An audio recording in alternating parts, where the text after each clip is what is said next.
So hello mga karespeto at isang malungkot na araw para sa akin ngayong araw na to.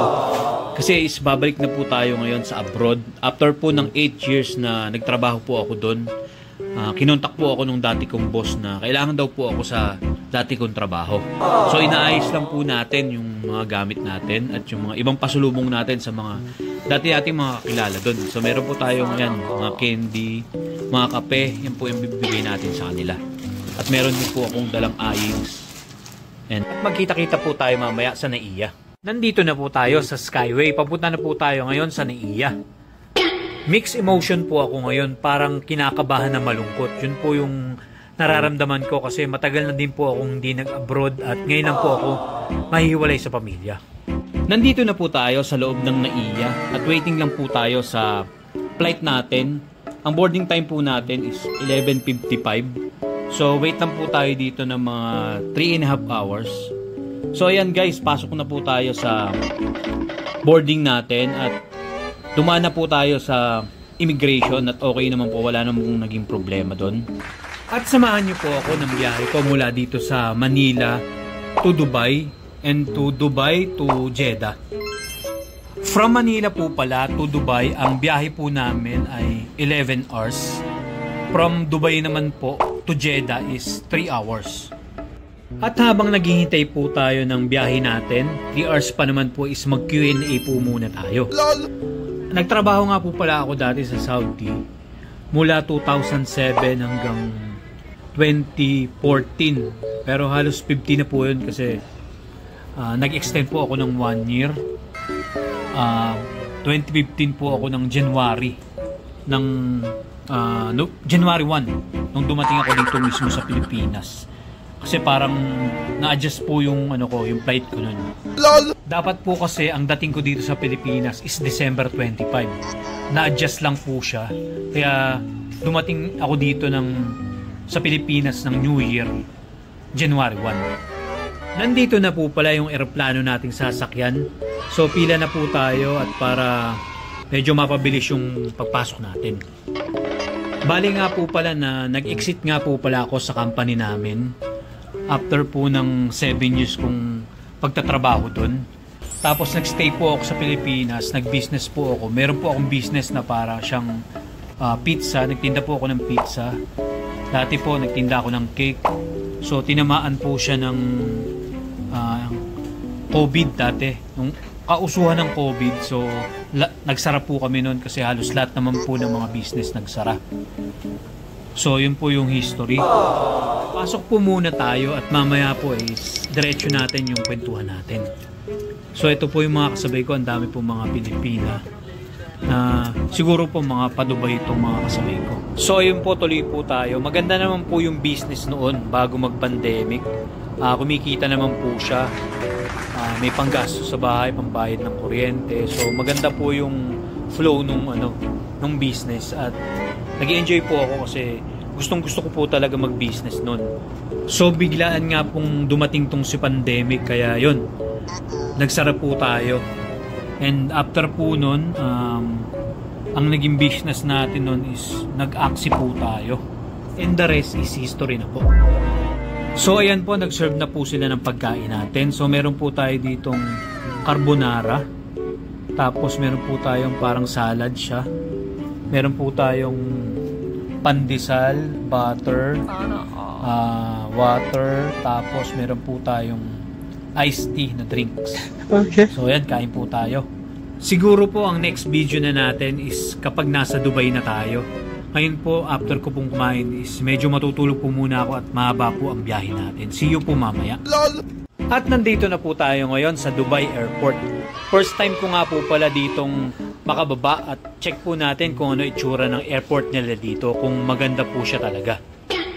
At kung hindi po ako nagkakamali is nasa Terminal 2 po tayo. Dito po yung lahat ng international flight and domestic po. Na-operated po siya ng 4 na airlines na AirAsia, Air India, Star Air at Vistara. Bali, ang sasakyan nga po pala natin is Fly Dubai. Nandito po tayo sa Terminal 2. Yung Fly Dubai po na sasakyan natin is nasa Terminal 3. So magta-transfer po tayo doon. So para po pala tong Abu Dhabi, mahaba po yung lakarin. So nandito na po tayo sa pinaka main hall po nila. So dito po is marami po siyang mga shop na pwede nyo pong bumili ng mga pagkain, mga pabango, at marami pa pong iba. So mag-ikot po muna tayo bago natin hanapin yung gate natin. Wala nga po pala akong idea kung ano sasakyan natin papunta dun sa Terminal 3. Kung train po ba, bus, or walking distance lang po. So mamaya po is magtatanong po tayo sa mga kabayan natin dito at sigurado po akong merong mga Pilipino dito. So yun po ginagawa ko kapag nandito ako sa ibang airport. Ay naghahanap po ako ng mga kabayan natin na pwedeng pagtanungan. So ayun nga po, may nakita ako na Pilipino na salesman at nagtanong na po tayo kung saan yung gate natin. So dito raw po yun, kakaliwalan tayo dito at pag may nakita tayong escalator, doon baba raw po tayo doon at meron pong bus na dadaan daw po doon na doon tayo sasakay papunta po doon sa Terminal 3. So ito po siya. Punta lang po tayo. Tingnan natin kung ano itsura ng lugar na to. Nakakapagod po pala dito. Ang laki-laki ng airport nila. So tingnan natin kung mukhang tayo lang yata ang pupunta doon. So check po natin kung may tao dito. So ayun, may mga tao na po doon sa loob. Parang puro babae yung mga kasabay natin. So pasok na po tayo. So ayan na nga po, puro mga babae yung kasabay natin dito. And in-off ko lang po yung mute natin kasi may sounds na tumutugtog. So ako lang po talaga ang lalaki dito sa loob ng bus. Puro talaga babae. Walang lalaki. Nasaan na ba yung mga kalalakihan natin? Nakakalungkot lang po kasi ganito rin yung naging sitwasyon ko noon. Kasi yung mother ko po is OFW din. Nagtrabaho po siya sa Greece. So bata pa lang po ako, nagtatrabaho na siya sa abroad. Nandito na nga po pala tayo sa Terminal 3 at magpahinga po muna tayo at mamaya na po yung susunod na video natin dahil sobrang pagod po talaga. So ayan po, time check po tayo, 7 PM. So nandito po tayo sa tarmac. Aakyat na po tayo dito sa eroplano natin sa Fly Dubai. So tingnan po natin kung ano itsura ng eroplano nila. So ito po yung mga kasabay natin, mga iba-ibang lahi. Siguro po mga ano to, para mga Utopia. So ayan po yung Fly Dubai. Ito po yung bus na sinakay namin sa kaliwa. So ito po yung mga kasabay natin. May mga babae, may mga lalaki. So ayan. So akyat na po tayo. Tingnan po natin ang itsura ng ano nila, airplano. So ito po yung pinaka-airport, ang laki. So ayan, may ito po mga iba, yung mga Pilipina. So nandito na nga po pala tayo sa loob ng eroplano. Pakita ko lang po sa inyo kung ano nangyayari dito. So ayan po yung stewardess nila. At maganda po yung eroplano ng Fly Dubai. Tapos mabango po yung loob. So meron pong TV, ayan. Hindi ko lang po sure kung mag-ano pa sila, mag-serve ng pagkain. So ayan, tumatawag na po yung piloto. At nandito na po tayo sa airport ng Jeddah. So first time ko rin po dito sa airport na to. Ito po yung bagong airport nila.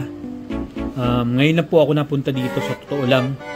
So usually po doon kami sa luma. So siguro po ito ginawa na po nila na international. Tapos yung luma, ginawa na lang po siguro nilang local. So tingnan po natin kung ano yung tsura ng airport nila dito. So halos maganda po ito kumpara po sa dati sa luma. Halos bago po. So ayan po, meron po silang auto walk. Ito po yun.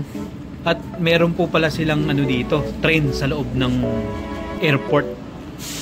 Hindi ko po expected na ganito naka-modern yung airport nila dito sa Jeddah. So ayan po, palabas na po pala tayo ng airport. Siya nga po pala, kahit nandito po tayo sa Middle East, is marami pa po tayo mga video na hindi pa na-upload. So ipopost po natin yan dito sa channel natin. At kahit na po matapos yung kontrata ko, hindi po natin mauubos yung dami kong video na naipon. At subukan ko rin pong mag-vlog dito sa Middle East at para malaman nyo rin kung paano yung buhay ko dito at buhay ng mga kababayan natin mga Pilipino dito sa loob ng Saudi Arabia. At sana po ay samahan nyo ko tulad po nung pagsama nyo sa akin noong nasa Pilipinas pa ako. At magpapatuloy pa rin po ang ating vlog. So kunin ko na nga rin po pala yung opportunity na to na magpasalamat. Unang-una po syempre sa Diyos. Pangalawa po sa mga sumusuporta sa akin, sa aking channel. Sumula po nung umpisa hanggang ngayon po na nandito na ako sa Saudi Arabia. Sana po ay wag po kayong magsawa sa lahat po ng mga nanonood, sa mga nag-share. Sana po ay samahan nyo ako hanggang nandito po ako sa Middle East at hanggang pag-uwi ko po ng Pilipinas. At sana po ay wag nyo akong iwanan. At hanggang dyan po ang vlog natin ngayong araw. At sana po ay samahan nyo ako sa susunod pa natin mga bagong vlog. Maraming salamat po.